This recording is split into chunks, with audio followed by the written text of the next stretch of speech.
Je ne sais absolument pas ce qui se passe. À chaque fois, je me retrouve avec des book hauls monstrueux, alors j'essaie de acheter de moins en moins. Et ma bibliothèque se remplit, j'ai beau faire des tris, je ne sais plus quoi faire. Franchement, je ne sais plus quoi faire pour maîtriser ces arrivées livresques.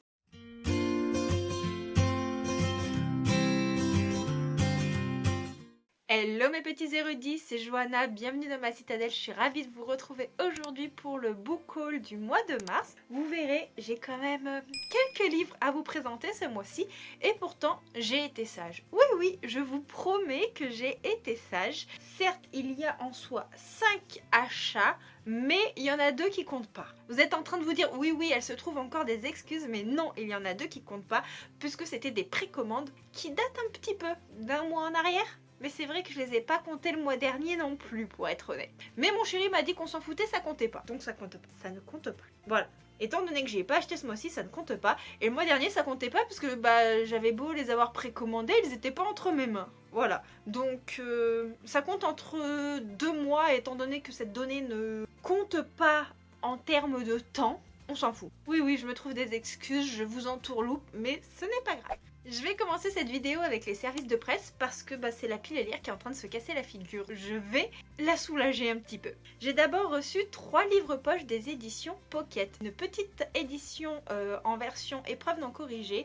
Il s'agit de Symphonie atomique de Etienne Kunch et on est dans un monde où il faut survivre à l'apocalypse atomique. Le monde ne fait que s'effondrer et il y a une crise encore plus grande qui menace de signer la fin de l'humanité. Avec les hyperpuissances atomiques, l'équilibre de la terreur fait face dans l'espace. Lorsqu'une station orbitale va être chargée par des tirs, cela va être la véritable panique et la paix est sur le point de rompre. C'est là qu'on va suivre 3 personnages dont le destin était très différent, mais ils vont faire partie de l'histoire et le destin du monde pèse à présent sur leurs épaules. C'est un résumé assez mystérieux, mais je me pose énormément de questions, sachant que l'autrice m'en a parlé, et... Enfin pas l'autrice, l'éditrice m'en a parlé lors de la soirée Pocket quand j'ai rencontré Anatrice, et elle m'a dit que après ce récit, elle remettait vraiment toute sa vie en question. Donc je suis très curieuse d'en savoir plus.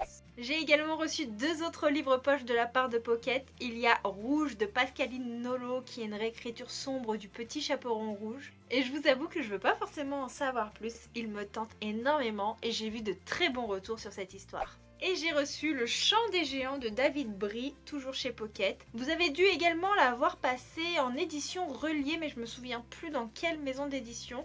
Et les retours sont vraiment excellents sur ce livre. Étant donné que je ne suis pas capable de vous faire un résumé, je vais vous le lire parce que celui-ci est vraiment très mystérieux. On nous dit « Je vais vous raconter une histoire, celle de notre île d'Ouestan où dorment 3 géants.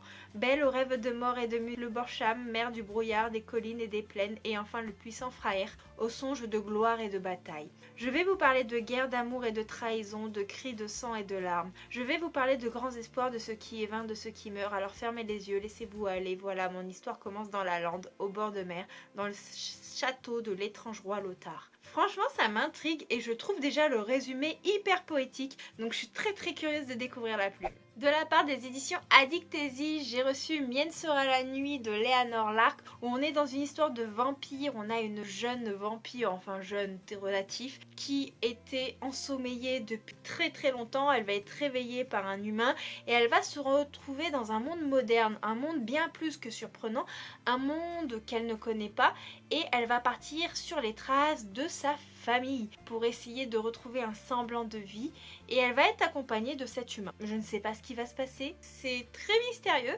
mais ça sera ma prochaine lecture. Toujours chez Addictésie, j'ai reçu Le Chêne et la Foudre de Sam Agaeli. On va y suivre dans cette histoire Elisandre, qui est une jeune femme pas du tout banale, qui se fait harceler dans le village où elle vit, du monde de Finchéal, et elle, tout ce qu'elle souhaite, c'est quitter ce royaume et découvrir les frontières qui l'entourent et essayer de se reconstruire une nouvelle vie. Un jour, elle va tomber sur un des assassins royaux. Il s'agit de Kellenbrett. Celui-ci est assez froid et distant, mais Il va un jour protéger la jeune femme et depuis ce moment-là, il s'est un petit peu octroyé comme son protecteur. Elle a un petit crush sur lui, mais lui la voit vraiment comme une gamine, même si elle est l'orée de la maturité, si je peux dire ça comme ça, au niveau de sa majorité. Enfin voilà, elle a 17 ans je crois, si je me souviens bien. On va les suivre un petit peu dans leur périple, dans leurs aventures, dans leur quête de magie. C'était une lecture qui pour moi était sympa d'un point de vue romance, mais d'un point de vue fantasy, j'ai trouvé ça très light. Je vous en parlerai bientôt en point lecture. J'ai participé à un salon littéraire auquel j'étais invitée au mois de mars. Il s'agit du salon Délivrez-vous qui se trouve à Villette-Danton, juste à côté de Lyon. À ce salon, des auteurs m'ont proposé leurs livres. Il y en a un qui m'intrigue énormément, ça fait longtemps que je n'ai pas lu d'historique. Il s'agit de Éblouissante et bouleversante Marie-Antoinette de Marilène Halimi. Et c'est publié chez Coédition Roman Historique. Je sais pas du tout si c'est une petite maison d'édition absolument pas connue ou c'est un label créé par l'autrice pour l'auto-édition. Je sais que les deux possibilités peuvent avoir lieu. Ici, on va y suivre l'histoire de Marie-Antoinette, de sa romance, de la création du petit Trianon dans lequel elle a sa petite maison et tout ça.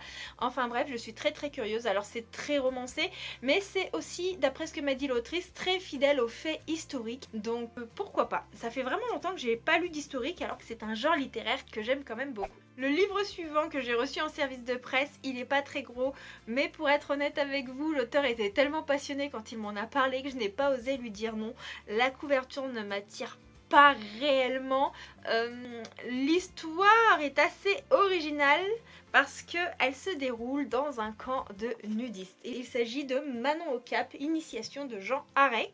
Alors c'est un auteur qui écrit particulièrement du thriller et du policier. Genre que je ne lis pas vraiment, mais il m'a dit qu'il avait un livre en romance. C'est quand même une romance avec une enquête. On se retrouve du coup pendant les vacances d'été et Manon, une jeune femme qui est très pudique et réservée, va découvrir un village de naturistes. Sauf que c'est un univers qu'elle n'a absolument jamais côtoyé, un univers qui ne lui correspond pas, mais bien entendu, il va y avoir une petite romance qui va se développer. Au milieu de tout ça, une intrigue policière va avoir lieu, je ne sais pas dans quelles circonstances. Toutefois, je le lirai quand même parce que j'ai promis à l'auteur de le lire, de lui dire ce que j'en pense, de lui envoyer un petit mail.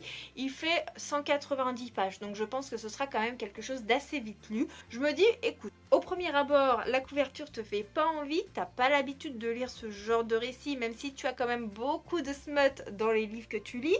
Voilà un petit peu ce que je me suis dit, mais je pourrais être surprise, donc on verra. Dernier service de presse que j'ai reçu, il s'agit du Sanctuaire de l'ombre de Aurora Archer qui sort cette semaine justement. Alors on est lundi, au jour où je tourne cette vidéo, il sort mercredi ou jeudi chez Corrigan.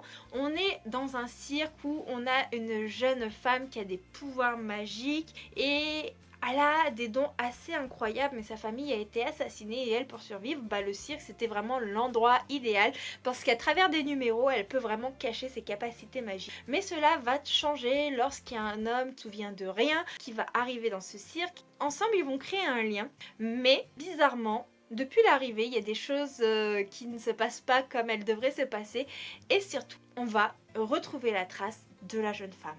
Voilà, je peux pas vous en dire plus, c'est très intriguant. On a un très beau jaspage. Bon, le papier là c'est la fiche presse que j'ai laissée à l'intérieur. Au niveau du relié, je vous montre un petit peu à quoi il ressemble, ça pourrait être sympa. Donc ça c'est la couverture du relié avec la jaquette. Je suis très curieuse de le découvrir, je pense qu'on pourrait avoir beaucoup de potentiel dans cette histoire. Donc je reviens très rapidement vous en parler. À présent, on va passer à mes achats et je terminerai par les cadeaux. Et croyez-moi, ce mois-ci, j'ai été réellement gâtée. Les deux petits achats qui ne comptent absolument pas, il y a tout d'abord Le Porteur de Mort de Angel Arkin. Il s'agit d'une histoire de fantasy que je veux découvrir depuis ultra longtemps. Donc je me suis lancée parce que en précommandant Fil d'Or, je me suis dit que ce serait dommage de ne prendre qu'un seul livre chez Plume Blanche. Sachant qu'on paye quand même un petit peu les frais de port. On va y suivre Saïs qui a 17 ans. Et qui va intégrer une grande confrérie au sein du royaume d'Asclépion.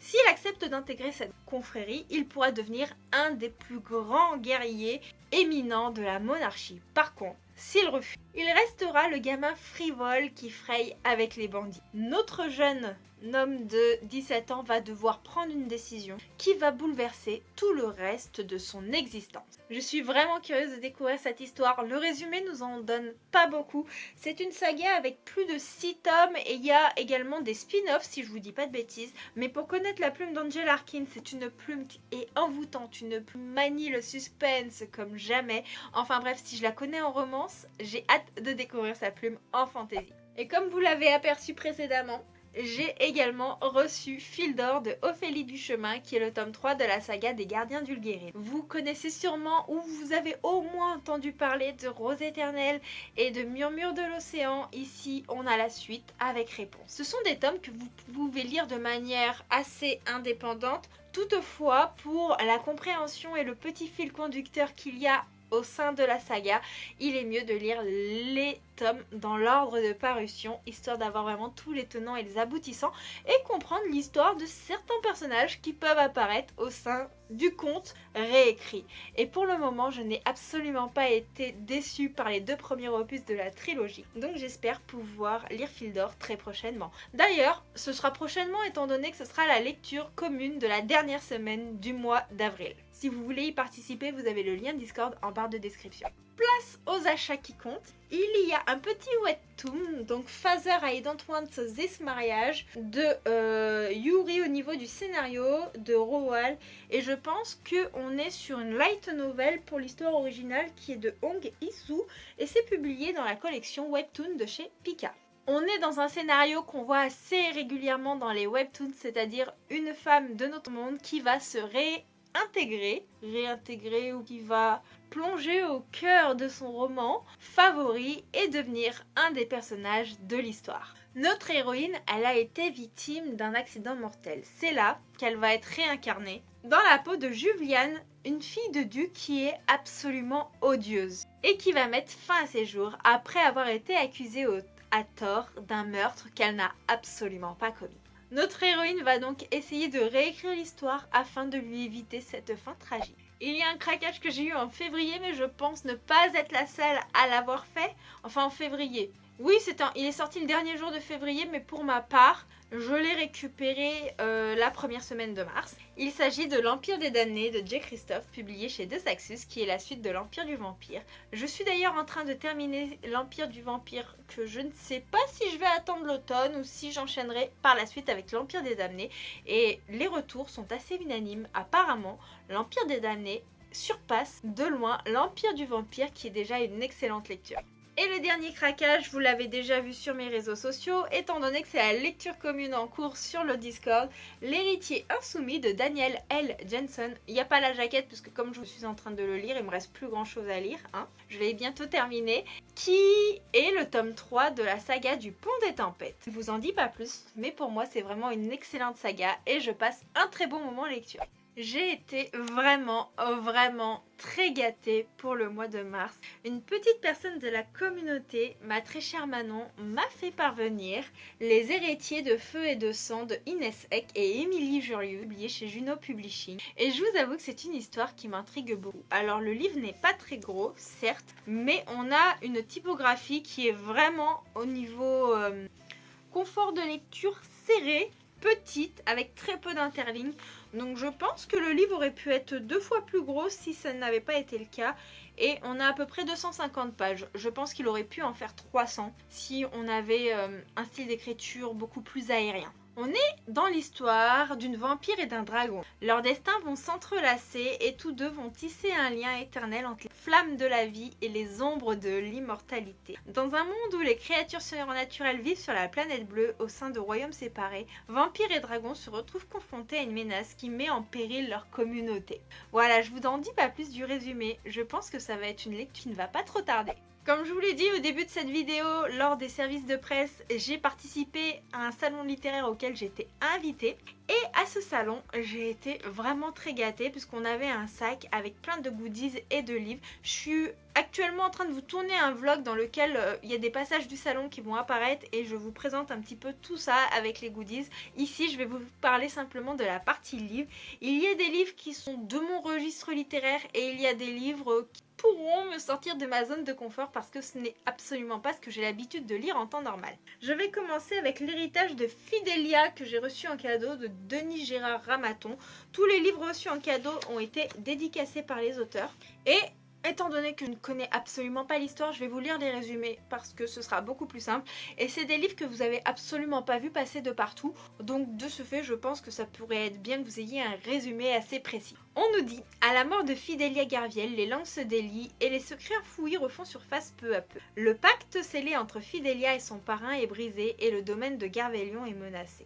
Tessa, aussi déterminée que belliqueuse, ne conçoit pas un seul instant de perdre ce à quoi sa grand-mère Fidelia a consacré sa vie entière. Elle décide de se rendre en Amérique du Sud au risque de réveiller les fantômes de son passé. Alors je pense qu'on est sur une histoire avec un soupçon d'historique, familial, généalogie, enquête, voilà. Pour le moment, je sais pas trop quoi en penser, je sais pas si je le lirai un jour, mais pourquoi pas un jour où j'ai envie de sortir de ma zone de confort. Le livre suivant est un témoignage qui a l'air d'être vraiment très poignant en vue de la thématique. Il s'agit de On a secoué mon bébé de Marie Salvatori et pour le coup je pense que lui je le lirai. Ça m'intéresse beaucoup au niveau de la thématique mais ça va être une lecture qui ne sera absolument pas facile. On va y suivre le combat d'une femme qui va apprendre que si son bébé a certains symptômes c'est parce qu'il a été secoué. L'histoire raconte le combat de cette famille qui a duré près de 10 ans pour faire éclater la vérité sur la maltraitance dont a été victime leur enfant. Je pense que ça va être vraiment poignant et que c'est une lecture qu'il va falloir lire à un moment où mentalement ça va plutôt bien. On passe à une petite romance historique et je vous avoue qu'au vu de la couverture je ne l'aurais jamais deviné. Enfin, pas forcément une romance historique mais plutôt une romance écossaise et si la couverture ne m'attire pas forcément, le pitch lui m'intrigue. Il s'agit du coup de Ecclosia ou l'Écosse des légendes, plus qu'un voyage, une métamorphose de Nathalie Bagadé. Voilà à quoi ressemble le livre et je vous lis le résumé. Pour y donner sa toute première conférence en économie de tourisme que Clo se rend en Écosse. Mais elle se retrouve très vite bien loin de l'université d'Édimbourg. Son chauffeur, le séduisant Ian MacLeod, l'embarque en effet dans un périple inattendu au cours duquel toutes ses attitudes vont basculer. Tandis que le cœur de la jeune femme succombe progressivement au charme envoûtant du pays et de son guide, son esprit, lui, est plein de tumulte car à chaque étape, une nouvelle interrogation se pose à elle. Pourquoi lui arrive-t-il tout à coup autant d'événements étranges? D'où sortent tous ces êtres fantastiques qu'elle trouve sur son chemin? Pourra-t-elle concilier la vie moderne qu'elle s'est choisie avec les attentes d'un autre âge? Suivez Clorinde sur les routes écossaises et vivez ses rencontres improbables avec les créatures issues des plus anciennes légendes de Celtique. Et s'il suffisait d'y croire? Voilà, donc un soupçon de fantastique avec de la romance écossaise. Je dis, pourquoi pas? Les deux livres suivants me tentent vraiment beaucoup par contre.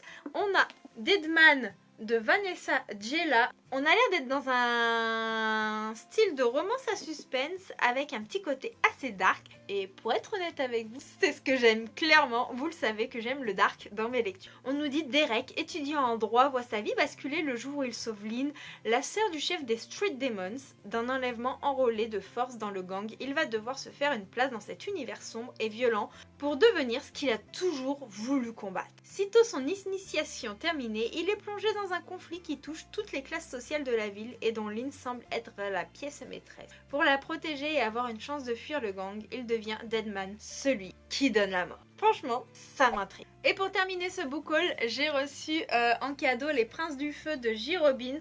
L'amour fraternel devra se montrer plus fort que tout. On est dans une fantasy young adulte. C'est vraiment young adulte. Je suis en train de l'écouter en audio puisqu'il est inclus dans l'abonnement Audible en ce moment, donc n'hésitez pas. Vous avez un petit soupçon de Pirates des Caraïbes, un petit soupçon de magie orientale. C'est vraiment très chouette. On va y suivre Killian qui est destiné à monter sur le trône de Shanmara. Sauf que Killian, il a d'autres envies. Lui, il veut naviguer, prendre de la mer, vivre 1000 aventures. Alors que, à contrario, son petit frère, le prince Samir, lui va sympathiser avec un drôle de djinn. Bien entendu, le djinn, lui, il n'a qu'une chose en tête, libérer les siens qui sont prisonniers. C'est alors que Samir va être l'ombre de lui-même parce qu'il sera contrôlé par ce fameux djinn et qu'il va voir tous les siens se faire décimer, son frère par l'exil, son père par le meurtre. Les deux frères n'auront qu'une chose en tête, essayer de se retrouver malgré l'adversité. On a vraiment une histoire familiale qui est au cœur de cette intrigue. Pour le moment, j'en suis au tout début de l'audio, mais il y a énormément de potentiel.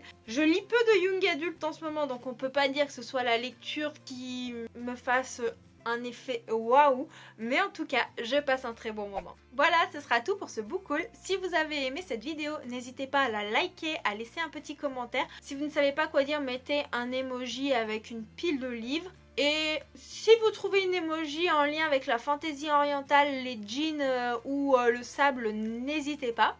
Si vous n'êtes pas abonné à la chaîne, c'est le moment de le faire. C'est le meilleur moyen que vous pouvez me soutenir au quotidien et aussi pour ne pas louper les futures vidéos. Je suis très curieuse de savoir si vous avez lu un des livres mentionnés dans celle-ci. Si c'est le cas, n'hésitez pas à me dire lesquels. Je suis très curieuse de connaître votre avis ou tout simplement à me dire dans un commentaire quel livre vous tente. En attendant, moi je vous fais de très gros bisous. Je vous souhaite une agréable semaine et on se dit à bientôt. Ciao ciao.